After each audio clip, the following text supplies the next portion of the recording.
কেউ নাই। আল্লাহর ওলি জুরাই রাহমাতুল্লাহ আলাইহি ওই 1 ঘন্টা ভূমিষ্ঠ শিশুটাকে মায়ের কোল থেকে ছিনিয়ে নিয়ে বাদশার টেবিলের উপরে শুয়ে দিয়ে বলেছিলেন, আমি জুরাইজ বলছি, শিশু সন্তান আল্লাহর হুকুমে জবানটা খোল, তোর পিতার নামটা বল। ওই 1 ঘন্টা ভূমিষ্ঠ শিশুটির আল্লাহর হুকুমে জবানটা খুলে গেল। একবার জোরে বলো,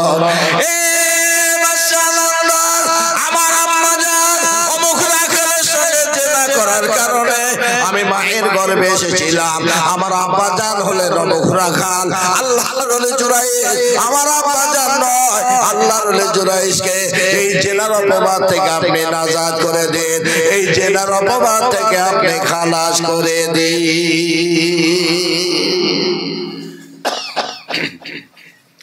ঈসা আলাইহিস সালাম ভূমিষ্ঠ হওয়ার পর কথা বলেছিলেন, আর এই বাচ্চাটা ভূমিষ্ঠ হওয়ার পর কথা বলেছিলেন।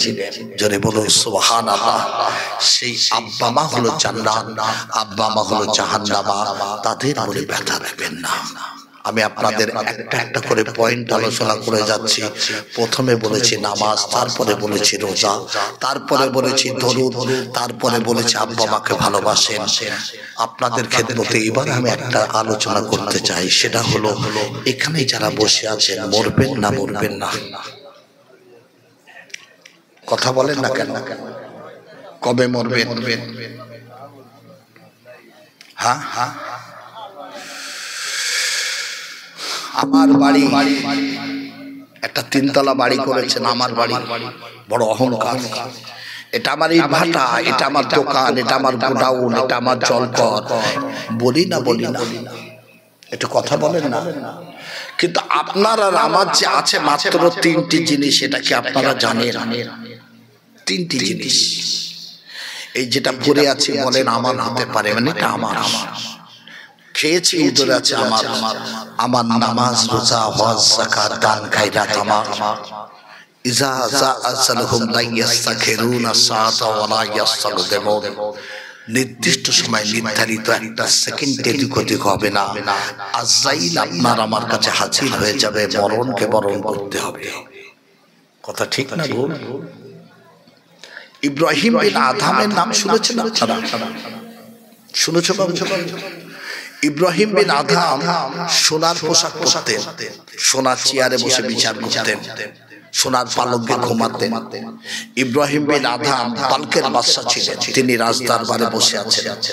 হঠাৎ করে রাজদরবারে একজন পাগল বেশের মানুষ প্রবেশ করেছেন। ইব্রাহিম বিন আদহাম ডাক দিলেন, এই কে? বলছে হুজুর আমি মুসাফির। এখানে কেন? হুজুর এটা মুসাফির খানা নয়। বলছে তুমি পাগল আছো নাকি? দেখতে পাচ্ছ না এটা বালকের বাদশা ইব্রাহিম বিন আদহামের রাজদরবার? বললেন হুজুর ভুল হয়ে গেছে, মনে করেছিলাম এটা মুসাফির খানা, একটা রাত এখানে অতিবাহিত করব, সকাল হলে চলে যাব। আপনি বলছেন এটা বালকের বাদশা ইব্রাহিম বিন আদহামের রাজদরবার, আমি চলে যাচ্ছি। আবার ডেকেছেন, এদিকে এসো, এদিকে এসো। হুজুর কেন, কি হলো? কোথায় বাড়ি? নাম বলো। ধীরে ধীরে ইব্রাহিম বিন আদহামের কাছে এসে কানে কানে বলছেন, ইব্রাহিম তুমি আমাকে চিনতে পারছো না? আমি হলাম খিজির আলাইহিস সালাম। জোরে বলবেন একবার, আরো জোরে হবে না? যেই বলেছেন আমি হলাম খিজির, ইব্রাহিম বিন আদহাম অবাক হয়ে গেছে, সঙ্গে সঙ্গে কদম জড়িয়ে ধরেছেন, হুজুর আমার মাফ করে দিন, আমি চিনতে পারিনি। বসতে বসতেন, বললেন হুজুর আমাকে একটা নসিহত শোনা। নসিহত পর্যন্ত? নসিহত কি নসিহত শুনবে? শোনো। আমি খিজির 1000 বছর আগে একটা শহরের উপর দিয়ে যাচ্ছিলাম।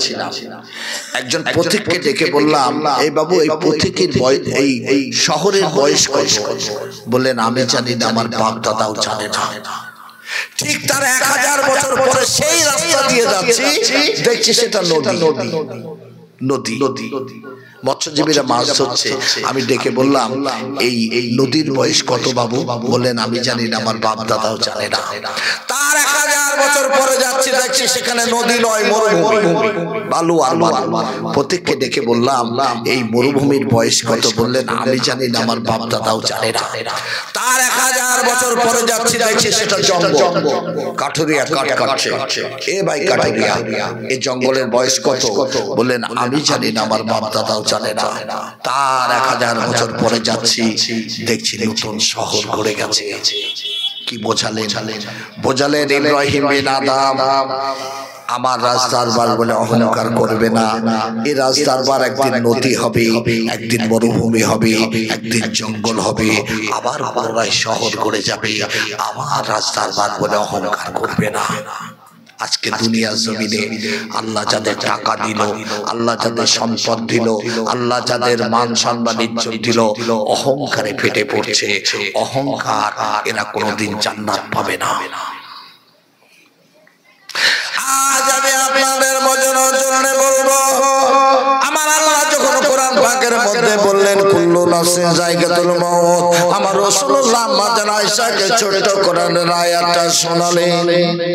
প্রতিটা নফসের মৃত্যুর স্বাদ গ্রহণ করতে হবে। এই আয়াতটা শ্রবণ করার সঙ্গে সঙ্গে আম্মা জান আয়েশা ঝরঝর করে কাঁদছে। রাসূল বলছেন, কাঁদছো কেন আয়েশা? বলেন, হুজুর, আপনাকেও মৃত্যুর স্বাদ গ্রহণ করতে হবে। রাসূল বললেন, আয়েশা, আমার আগে যত নবী আলাইহিস সালাম এসেছেন সকলকে মৃত্যুর স্বাদ গ্রহণ করতে হয়েছে, আমি রাসূল, আমাকেও মৃত্যুর স্বাদ গ্রহণ করতে হবে।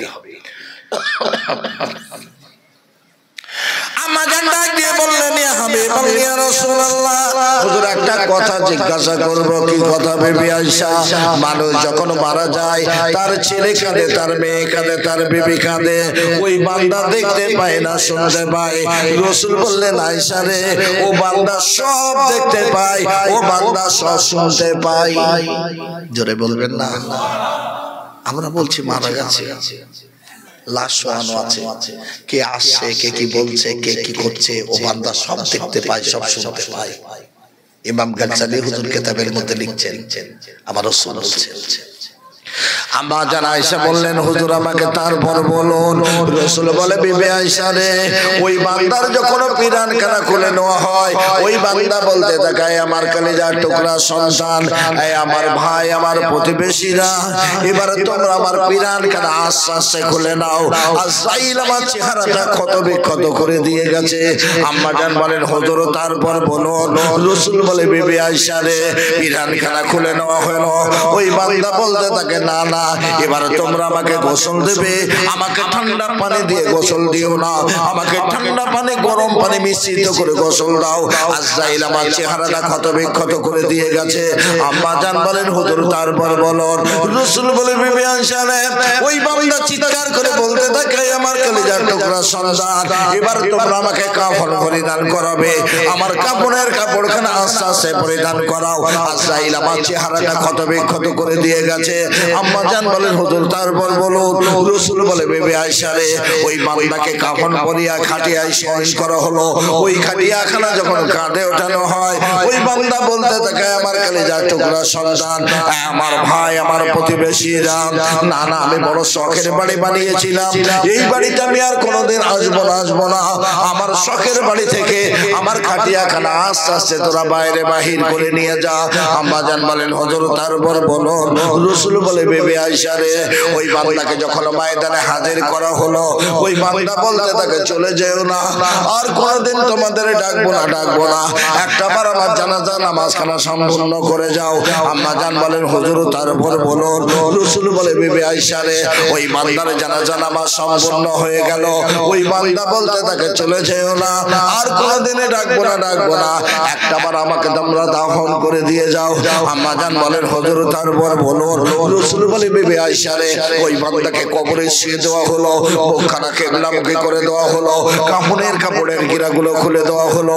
দুনিয়ার মানুষ তিনটে মাটির টুকরা নিয়ে দাঁড়িয়ে গেল, মিনহা খালাকনাকুম ওয়া ফিহা নুঈদুকুম ওয়া মিনহা নুখরিজুকুম তারাতান উখরা।